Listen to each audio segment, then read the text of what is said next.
Morning everyone, welcome back to the channel to a new video. আশা করি তোমরা সবাই খুব ভালো আছো।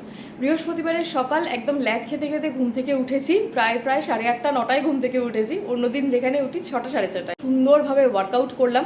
আজকে অনেক দিন বাদে ওয়ার্কআউট করে মনে হচ্ছে যে হ্যাঁ, আমি কিছু একটা করেছি আর এবার খুব তাড়াতাড়ি ওজনটা কমাতে পারবো। কারণ আমার এই অতিরিক্ত ওয়েট বেড়ে যাওয়ার কারণে কিছু হেলথ প্রবলেম আসছে, যে কারণে আমি আরও বেশি উঠে পড়ে লেগেছি। আর যেহেতু সকালবেলা দেরি করে উঠেছি, এখনও আমি 1 কাপ চাও পর্যন্ত খাইনি। আগে গিয়ে চাটা বানাই।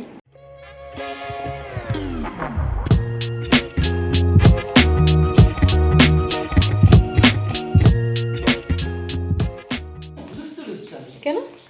এই ছেলে রান্না করে দেওয়া, টিফিন করা, হ্যাঁ খেয়ে যাবে নিয়ে তা তুমি যাবে। দুপুরে কি লাঞ্চ করবে? আমরা তো চিকেন খাবো।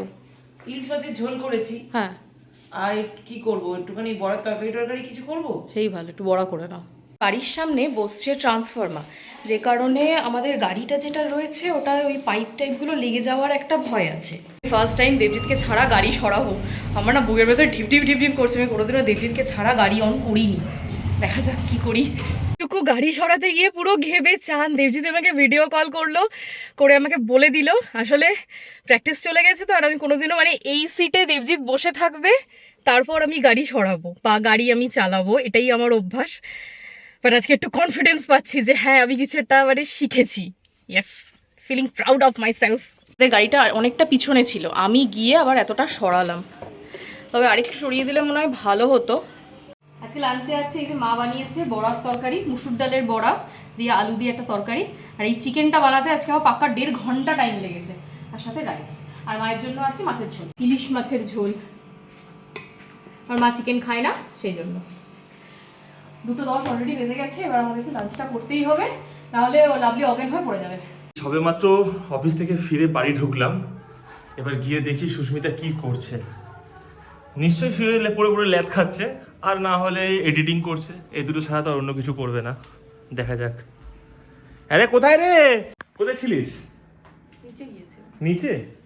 ওটা নিচে তো দেখতে পেলাম না। আমি কিচেনে ছিলাম, তুই তো কিচেনে ঢুকে দেখিস না, ভয় পাস।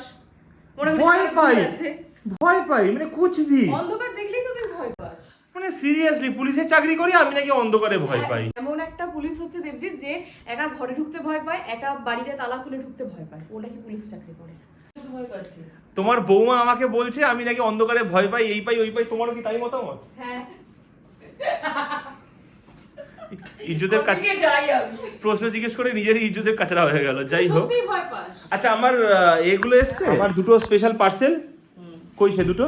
সে দুটো আমি এই ভিডিওতে দেখাবো না, তার জন্য আমি নেক্সট যে ভিডিও আসবে আচ্ছা সেই ভিডিওতে তুই প্রপার ভাবে দেখাস, এখন অন্তত একটু তো দেখা। না, আস্তে আস্তে আমরা আমাদের এই যে ব্লগিং এর যে সেটআপ রেডি করছি, তো ইটস ভেরি স্পেশাল। তো আমি এটা নেক্সট ভিডিওতে দেখাবো। পুজোর বাকি আর 1.5 মাস কি 1 মাসের মতো, তাই তো? কতদিন বাকি পুজোর? 1 মান্থ। পুজোর বাকি আর 1 মাস। আমরা এখনো কিচ্ছু কেনাকাটি শুরু করিনি। হঠাৎ করে মা বলে হ্যাঁ রে, পুজোর তো আর কটা দিন বাকি, চল গিয়ে কিছু কিনে আনি। তো এখন আমরা যাচ্ছি সিলেদার্সে লাভলির জন্য জুতো কিনতে, আর সঙ্গে আমার জন্য একটা শাড়ি কিনতে। বলেছি যেমন পছন্দ হবে তেমন নেবে। ব্যাস। আগেবারে কি দিয়েছিলে গো মা? লাল সাদা। লাল সাদা। আমার ও, কিছু আমাকে বলার আছে। বলছে তোকে কি আর দিতে লাগবে? ভাব। এই চুপ কর চুপ কর, আমার বলার আছে। বলছে দিদি তো সুস্মিতার এখন ইচ্ছে হয়েছে ও একটা নতুন 15 প্রো ম্যাক্স নেবে আইফোন, কিন্তু আমি বলেছি আমার বাজেট নেই। আমরা যাচ্ছি আজকে স্কুটি বাইকে। এই যে গড অফ ইভিল, সত্যি সত্যি তুই তাই। এই পড়ে যাচ্ছিলাম। আমার ঝেড়ে ঝেড়ে যে কতগুলো জামা নিল তার ঠিক নেই। शैतान की दुनिया में तुमको स्वागत है। চলো শয়তান।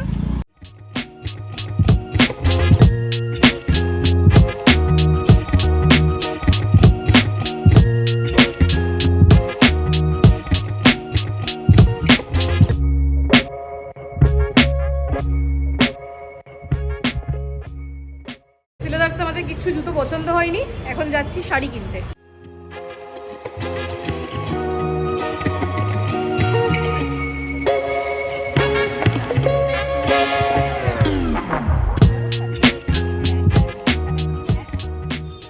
শাশুড়ি আর বৌমা মিলে আমাকে ভালো করে ঝেপে দিলি। আমাদের শাড়ি পছন্দ হয়ে গেছে, টোটাল 3টে শাড়ি নেওয়া হয়েছে। এসছিলাম তোর জন্য, আর এটা ফকটে নিয়ে যাচ্ছে। ম্যাচিং ম্যাচিং পরে এসছে আমার দুজনে। একটু ডুয়েল কালার পছন্দ ইচ্ছে হচ্ছে। দুজনে আমার ম্যাচিং ম্যাচিং পরে এসছে। ওরকম একটু চল। দুজনে ম্যাচিং ম্যাচিং পরেও এসছে আজকে, আর দুজনে আলাদা আলাদা একই রকম শাড়ি আলাদা আলাদা কালার নিয়েছে। চলো, আমার ঝেপে দিয়েছো অনেক টাকা, এবার চলো। টাকা মাটি মাটি টাকা। ঠিক আছে, বাড়িতে গিয়ে তোমাকে মাটি দেবো, তুমি আমাকে টাকা দিও। প্রথমে ভেবেছিলাম পরোটা খাবো, সুস্মিতাকে আমি সেটাই বললাম। তারপর আমাকে মনে করিয়ে দিল যে আজকে আমি রানিংয়ে যাইনি, তো সেই জন্য পরোটা ক্যান্সেল। লাস্ট অবধি রুটির দোকানের বাইরে লাইন দিয়ে দাঁড়িয়ে আছি রুটি নেওয়ার জন্য। তো রুটি নিয়ে বাড়িতে যাব। কারণ এই 10:30টার সময় গিয়ে তো বাড়িতে রুটি করা যাবে না। একদমই তাই, ওই জন্য ভাবলাম রুটিটা নিয়েই যাই, ওটা সব থেকে বেস্ট হবে। ফেলতে বাঁচলাম পড়তে একবার ওই পেট্রোল পাম্পে, হ্যাঁ একবার ওই ওভার ব্রিজের ওখানটাতে, হ্যাঁ একবার বাসে ধাক্কা মারার জায়গাতে ওখানে গিয়ে আটকালো, হ্যাঁ। আর একবার এখানে। প্রায় 4 বার হলো। এই হাওয়াই চটি পরে কে বা স্কুটি চালায়? ভুল করে পড়েছি। হাওয়াই চটি পরে? হ্যাঁ। এমনিতেই অনেকটা রাত হয়ে গেছে, তাই ভাবলাম একেবারে খাওয়া দাওয়া করেই ওপরে যাই। বাপরে বাপ, চিকেনের তো সেই কালার, সেই। চিকেনটা আজকে আমি বানিয়েছি। কি? আমি বানিয়েছি একটু চিকেনটা। একটু মুখটা ভালো করে দেখা, দুপুরেও একটু খেয়েছি। ক্লোজ থেকে দেখা। কুচবি। আমাকে একটু নারকল দেখে দিস না, আমাকে একটু নারকল বেছে দিস।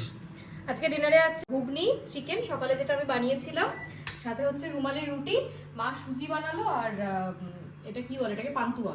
না পান্ত লেডিকেনি, লেডিকে। বাট ওটা আমি খাবো না। আমি একটু অল্প করে সুজি আর বাকি এই চিকেন আর এই দিয়ে খেয়ে নেবো। সুন্দর ডিনার, কথা বলে একদম টাইম নষ্ট করব না, চটপট করে খেতে বসি আর ঝটপট করে খেয়ে নিই। আজকের ভিডিওটা তাহলে এখানেই শেষ করি। যদি ভালো লেগে থাকে তাহলে অবশ্যই একটা লাইক করো আর শেয়ার কমেন্ট করতে একদমই ভুলো না। আর ফেসবুক থেকে দেখলে পেজটাকে অবশ্যই ফলো করো, আর যদি ইউটিউব থেকে দেখে থাকো তাহলে অবশ্যই পেজটাকে সাবস্ক্রাইব করো। তাহলে আজকের মতন গুড নাইট, আবার দেখা হবে অন্য কোনো ভিডিওতে।